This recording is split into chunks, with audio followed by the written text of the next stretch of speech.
demokrasi. Bisa kawan-kawan? Gelombang aksi unjuk rasa terus berdatangan ke Balai Kota DKI Jakarta pasca Gubernur DKI Jakarta Basuki Cahayapurnama alias Ahok mengeluarkan Pergub nomor 228 tahun 2015 perihal pembatasan aksi unjuk rasa. Kali ini aksi unjuk rasa datang dari puluhan mahasiswa dan buruh yang tergabung dalam Konfederasi Pergerakan Rakyat Indonesia dan Persatuan Rakyat Jakarta.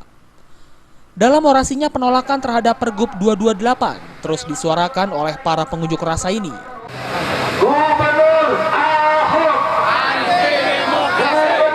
Mereka menilai Pergub 228 dapat memberanguskan kebebasan berpendapat.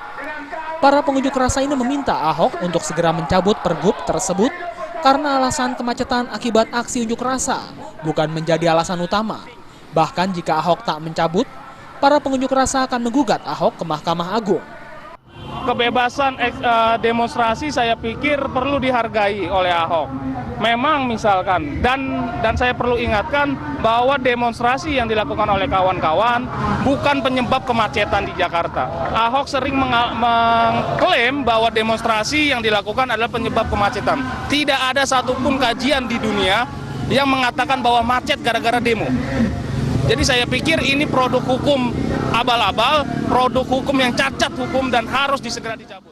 Menanggapi ancaman akan digugat, Gubernur DKI Jakarta Basuki Cahayapurnama justru mempersilahkan pihak yang tidak setuju terkait diterbitkannya Pergub nomor 228 ini untuk mengajukan gugatannya ke Mahkamah Agung. Kita menyediakan 3 lokasi. Berarti lokasi lain boleh nggak? Boleh selama tidak melanggar Undang-Undang 9 nomor 98. Nah terus kayak gini, suara seperti ini, boleh nggak kita batasi? Boleh dong. Anda apa nggak mengganggu orang?